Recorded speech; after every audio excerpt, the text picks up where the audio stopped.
Newsom wants to do the Maui plan. What do you think the Maui locals think of the Maui plan? Yeah. I'm sorry, there aren't any more locals living there anymore. Gavin Newsom and Karen Bass have already proven their incompetence and poor leadership during the Los Angeles wildfires. Now, as we experience rampant lawlessness and civil unrest, it's never been more clear they're unable to respond effectively and responsibly during calamity. Whether it's sheer incompetence or outright malevolence, the reality is stark. California's in a state of turmoil, and I ask my fellow Angelenos, why are Gavin Newsom and Karen Bass still in office?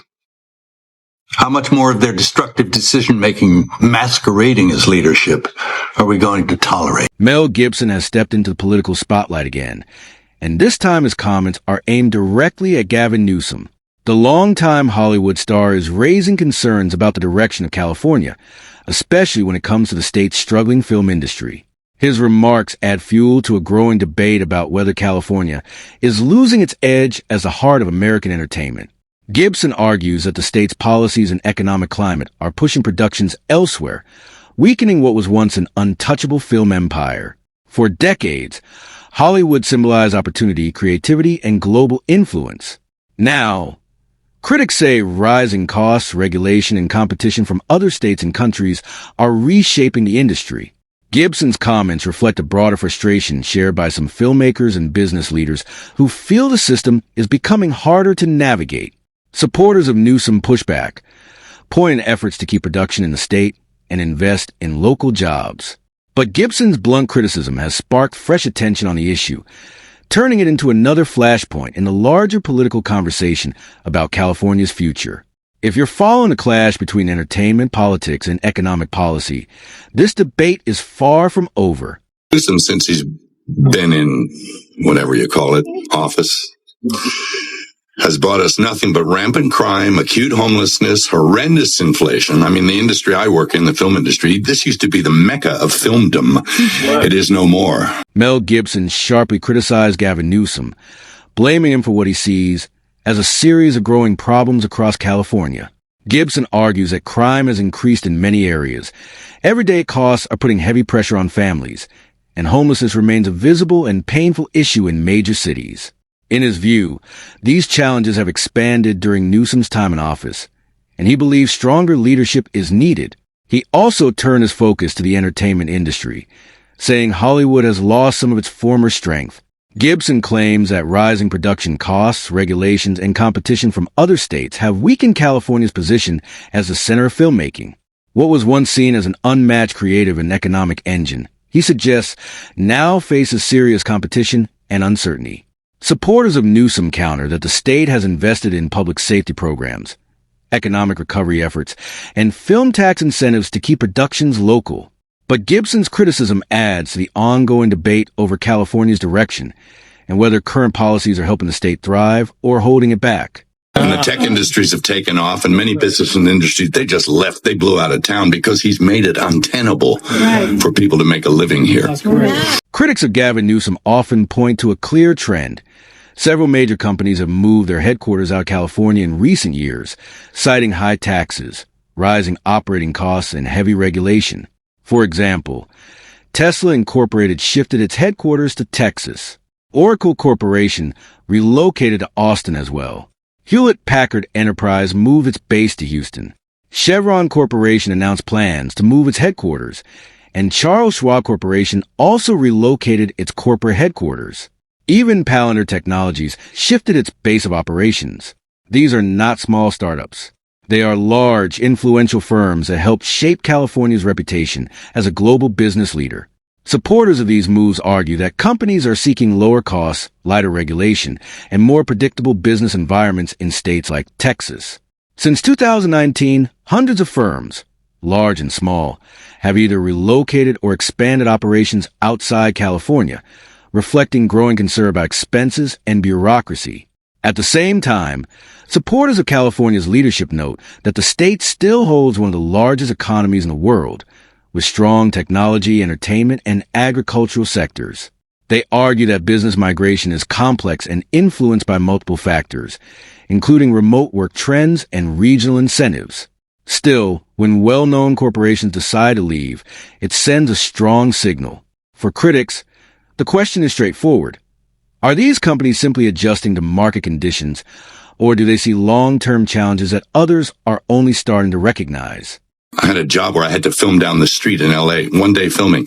It was cheaper for me to fly the entire crew to Bulgaria, feed them, house them for 3 days, shoot, come back. Beyond the business departures, critics also point to another concern: the slow decline of Hollywood's dominance.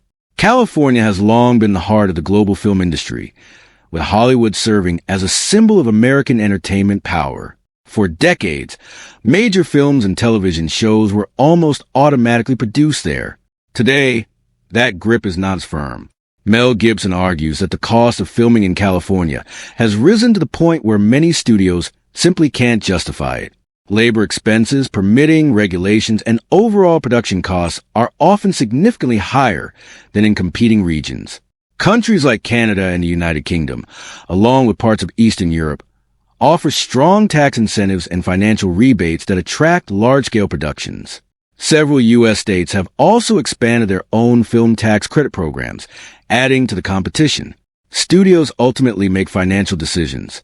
When another location offers similar talent, infrastructure, and scenery at a lower overall cost, productions move. Supporters of California's leadership note that the state continues to invest in tax credits to keep projects local, but the competition has intensified globally. The broader concern raised by critics is simple. When the industry that helped define California's identity begins shifting elsewhere, it raises questions about long-term competitiveness. Whether this is a temporary adjustment or a deeper structural change remains part of an ongoing debate about the state's economic future. He did sort of make some concessions, but he made sure it was just enough so the kids still ran off the farm and went somewhere else to work. It's inadequate. He wanted to appear magnanimous. Supporters of Gavin Newsom point out that the state did not ignore the problem. California significantly expanded its film and television tax credit program, increasing funding from roughly $300 million a year to more than $700 million. The program was also updated to include refundable credits, meaning some studios could receive direct financial returns, and eligibility rules were widened so more feature films, streaming projects, and television series could qualify. On paper, it was one of the most aggressive efforts the state had made to keep production local. Even so, competition remains intense. California still faces higher labor costs, stricter regulations, and overall operating expenses compared to rival locations. Regions in Canada, the United Kingdom, and parts of Eastern Europe continue to offer attractive tax packages and lower production costs. Several U.S. states also compete aggressively for film and television projects. For many studios, the full financial picture, not just a tax credit, determines where a project is shot. Critics like Mel Gibson argue that incentives alone cannot offset what they see as deeper structural challenges, including taxation levels and regulatory complexity. They contend that when productions leave, the impact goes beyond studio profits. Local jobs, small businesses, and long-term industry prestige are all affected. Supporters of state leadership respond that California still remains one of the largest entertainment hubs in the world, and that global competition has permanently changed how productions are distributed. The debate now centers on whether current policies are enough to keep the state competitive, or whether broader economic adjustments will be needed to maintain its historic role in the film industry. And so now he and Karen, they want us to trust them to reimagine our city for us. No. Yeah. Oh, no. He's going to build back better. No. Mel Gibson has made it clear that he does not believe Gavin Newsom can repair what he sees as years of decline in California. In Gibson's view, many of the state's current challenges, from economic pressure to public safety concerns and the struggles facing the film industry, unfolded during Newsom's time in office. Because of that, he argues that the same leadership cannot be expected to suddenly reverse course and fix the damage.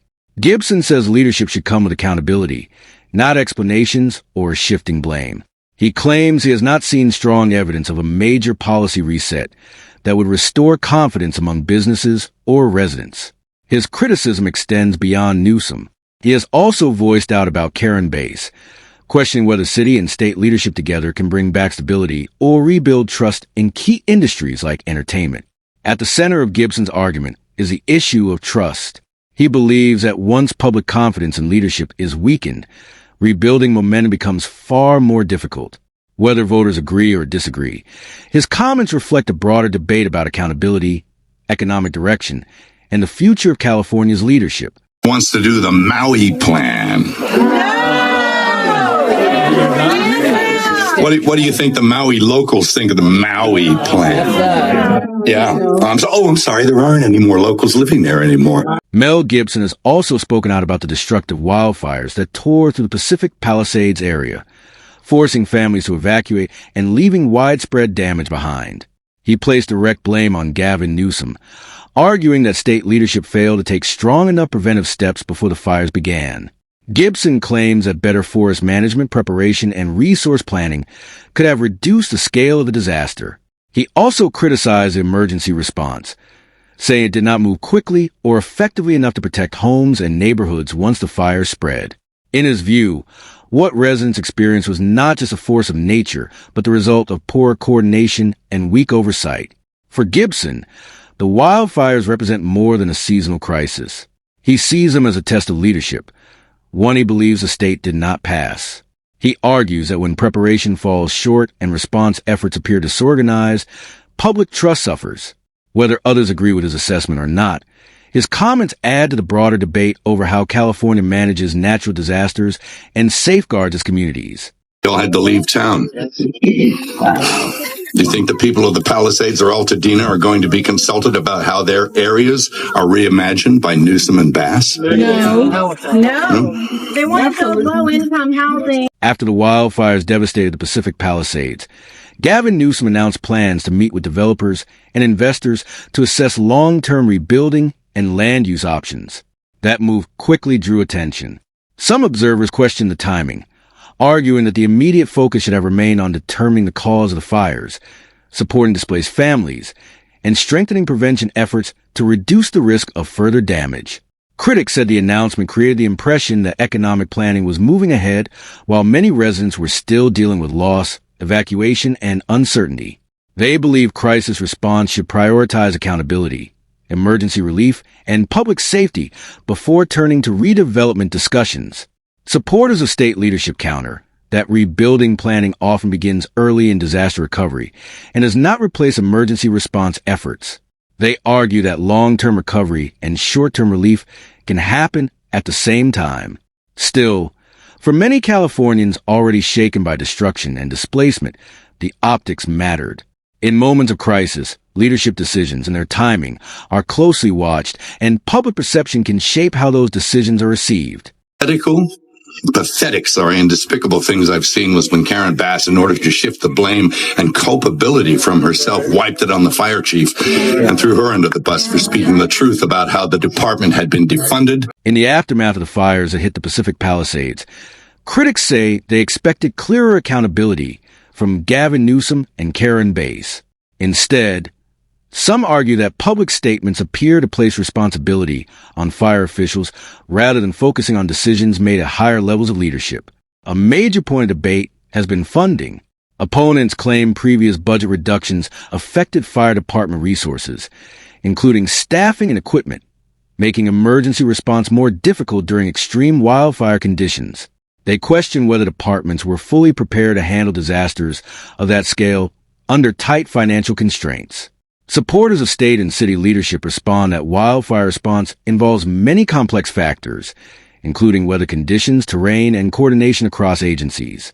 Budget decisions, they argue, are shaped by broader fiscal realities and competing priorities. Still, the core issue raised by critics centers on accountability. In moments of crisis, the public often looks to top leaders for responsibility and clear direction. When blame appears to shift downward, it can deepen frustration and fuel concerns about whether lessons will be learned for the future. Now Gavin has asked for $40 billion of federal dollars to do whatever he has in mind. Why would we trust him with that kind of funding? Mel Gibson has publicly questioned whether Gavin Newsom has managed state funds effectively. Gibson points to large and expensive projects that have faced delays and cost overruns, including the state's high-speed rail initiative led by the California High-Speed Rail Authority. Critics have long debated the project's rising price tag and extended timeline, arguing that it reflects broader concerns about fiscal oversight. Gibson has also referenced wildfire prevention and emergency response spending, suggesting that despite significant funding, visible improvements have not always matched public expectations. In his view, when taxpayers see billions allocated but struggle to see clear, measurable outcomes, confidence in leadership weakens. He argues that accountability and transparency are essential when handling public money. Supporters of Newsom counter that large infrastructure projects and statewide emergency systems are complex, long-term efforts influenced by environmental rules, legal challenges, and federal coordination. They maintain that progress, while slower than many would like, is still underway. Gibson is not alone in his criticism. John Voight has also repeatedly spoken out against Newsom's leadership, adding his voice to the ongoing political debate surrounding California's direction and fiscal management. You're a fool blaming Trump. What are you doing for this destruction of these animals destroying Los Angeles? Are you there talking calmly with them, you fool? They would burn you down like they're burning the cars and the American flag with no regard for humanity. This is not about Trump. This is about protecting the people from these animals and criminals trying to destroy us. And our police force, are they supposed to stand there, let rocks hit them and kill them? Who's going to save them? You?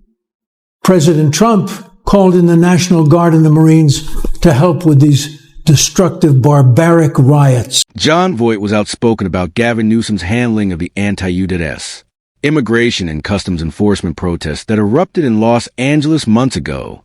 Voight accused the governor of standing by as violent confrontations broke out between protesters and law enforcement, leading to property damage and widespread disruption in affected neighborhoods.